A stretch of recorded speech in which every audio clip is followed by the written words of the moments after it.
نحمدہ ونصلی علی رسولہ الکریم اما بعد فاعوذ باللہ من الشیطان الرجیم بسم اللہ الرحمن الرحیم اللہم صلی علی محمد وعلی آل محمد کما صلیت علی ابراہیم وعلی آل ابراہیم انک حمید مجید اللہم بارک علی محمد وعلی آل محمد کما بارکت علی ابراہیم وعلی آل ابراہیم انک حمید مجید۔ حضرت عیسیٰ علیہ السلام سے لوگوں نے دھوبی کی شکایت کی کہ وہ کپڑے چرا لیتا ہے۔ حضرت عیسیٰ علیہ السلام نے بد دعا کی کہ اللہ تعالیٰ اسے ہلاک کر دے۔ پھر اس دھوبی نے 3 روٹیاں فقیر کو دیں تو فقیر نے اسے 3 دعائیں دیں کہ جیسے تو لوگوں کے کپڑے صاف کرتا ہے، اللہ تعالیٰ تیرے دل کو بھی صاف کر دے، تو سب بلاؤں سے محفوظ رہے، خدایا اسے جنت میں جگہ دے دے۔ شام کو دھوبی گھر آ گیا اور بخیریت رہا۔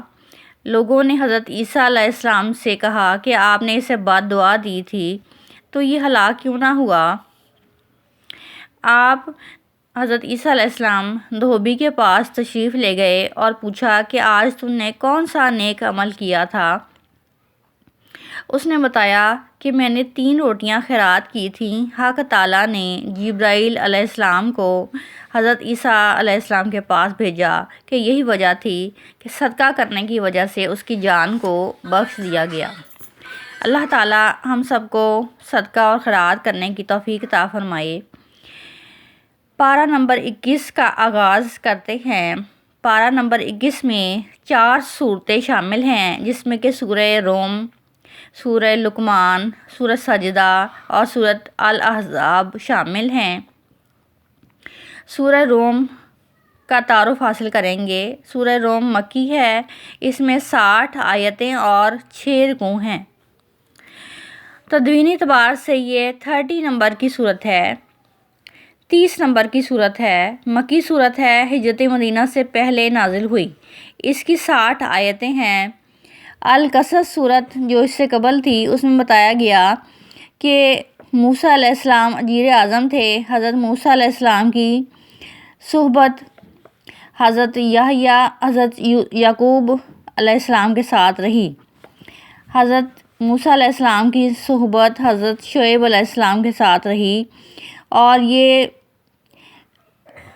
ان کو نبوت کے مراحل طے کروانا تھے، اس لیے اللہ تعالیٰ نے انہیں تقریباً 8 یا 10 سال کے عرصے میں اجیر اعظم پر فائز کیا۔ اجیر کا مطلب ہے اجرت لینا۔ چنانچہ شعیب علیہ السلام کی صحبت میں حضرت موسیٰ علیہ السلام رہے۔ ان کی طبیعت جب باطنی ہوئی اور نبوت کے مراحل تک پہنچے تو اللہ تعالیٰ نے سورۃ القصص میں حضرت موسیٰ علیہ السلام کی حضرت شعیب علیہ السلام کے یہاں پر رہائش کا تفصیلاً بتایا ہے۔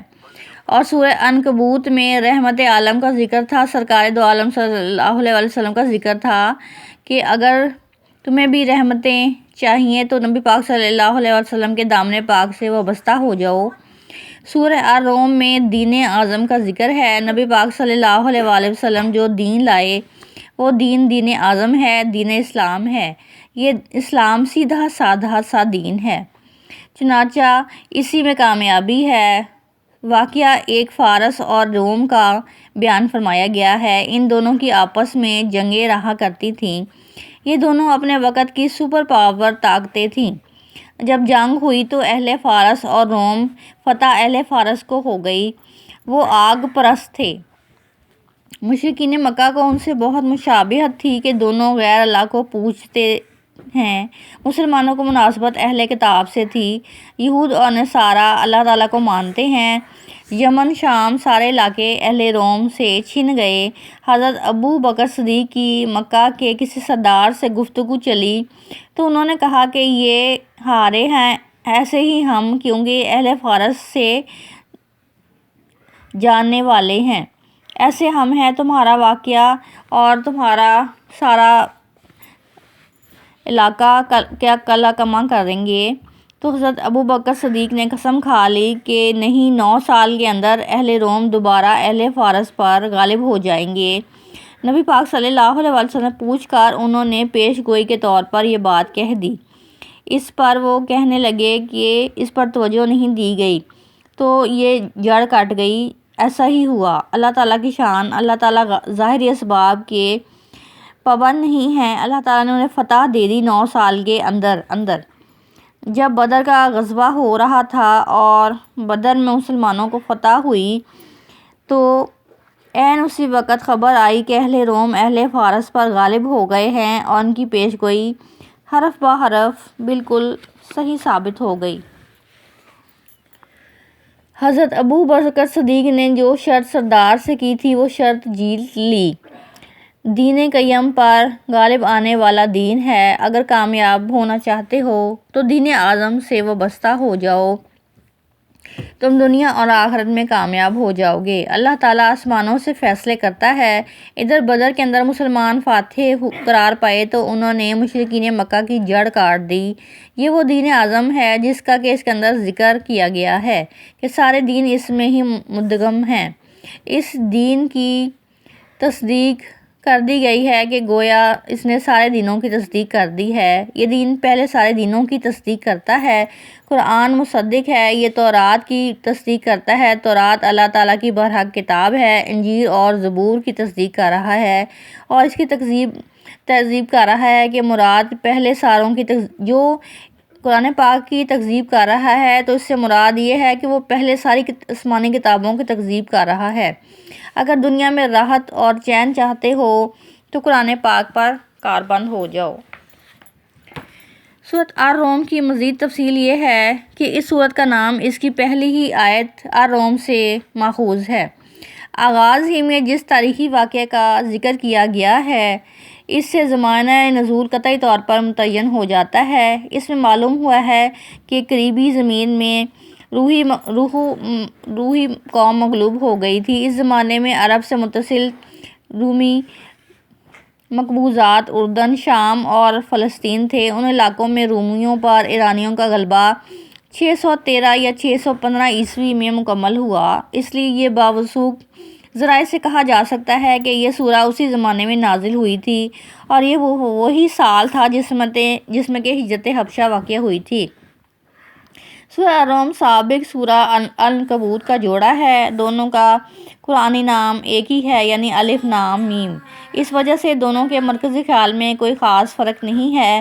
پچھلی صورت میں ظاہری صورتحال کے برعکس مسلمانوں کو غلبہ کی بشارت دی گئی ہے۔ بشارت کی بنیاد اس حقیقت پر رکھی گئی ہے کہ اس کا زمانہ کائنات کو اللہ تعالیٰ نے حق کے ساتھ پیدا کیا ہے۔ وہ واحد اور لا شریک ہے۔ تمام احکام اسی کے اختیار میں ہیں جو اس دنیا میں بھی اپنے رسول اور صلی اللہ علیہ وسلم اور دین کو غلبہ بخشے گا، اور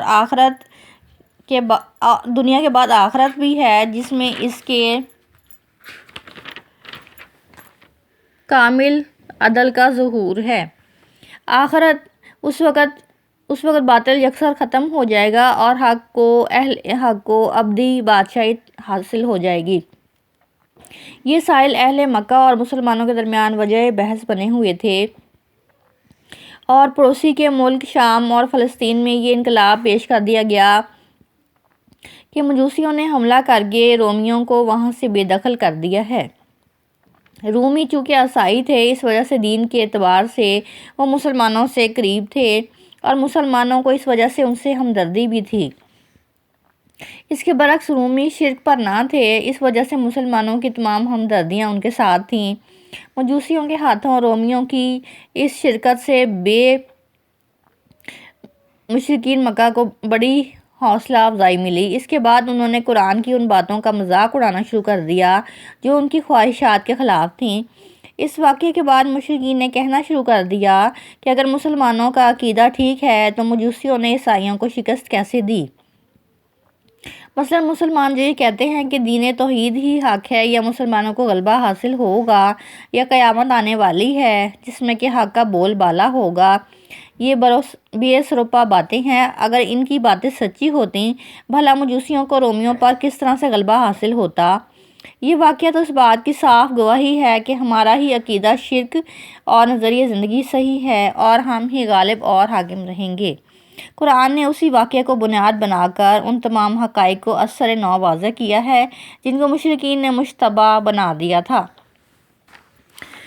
آیات کی تفصیل یہ ہے کہ آیات 1 سے لے کر 7 میں رومیوں اور مجوسیوں کے واقعہ کی طرف ایک اجمالی اشارہ اور اس حقیقت کا اظہار کہ اس دنیا میں قوموں کے رد و بدل کے جو واقعات پیش آتے ہیں وہ اتفاقی واقعات نہیں ہوتے بلکہ سنت الہی کے تحت ظہور میں آتے ہیں، لیکن اس سنت کو ان لوگوں کی نگاہیں نہیں پہچان سکتی جو کہ صرف ظاہر کو دیکھتے ہیں۔ آیات 8 to 18 میں اس دنیا کے نظام اور اس کی تاریخ پر جو شخص بھی غور کرے گا وہ اس حقیقت کا اعتراف کرے گا کہ اس کے خالق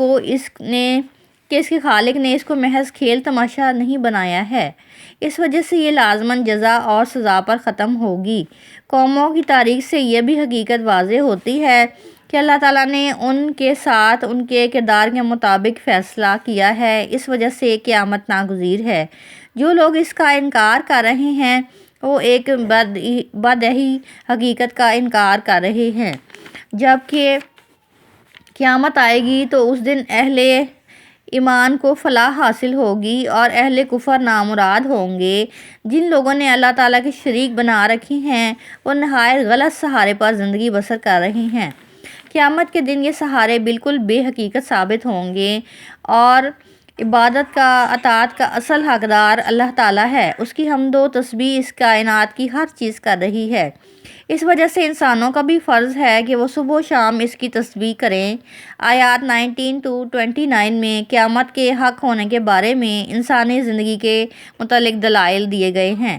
آیات 30 تا 45 میں نبی پاک صلی اللہ علیہ وسلم اور صحابہ کرام رضی اللہ تعالیٰ عنہ کو دین فطرت پر قائم رہنے اور اس کی دعوت دینے کی ہدایت اس دین کی بنیاد نماز اور زکوٰۃ پر ہے۔ نبی پاک صلی اللہ علیہ وسلم اور صحابہ کو دین فطرت پر قائم رہنے اور اس کی دعوت دینے کی ہدایت اس دین کی بنیاد نماز اور زکوٰۃ پر ہے۔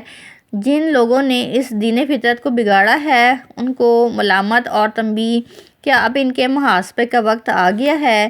وہ پچھلی قوموں کی تاریخ سے سبق لیں۔ آپ نبی پاک صلی اللہ علیہ وسلم کو تسلی کہ تم صبر کے ساتھ اپنے کام میں لگے رہو اور فیصلے کے دن کا انتظار کرو۔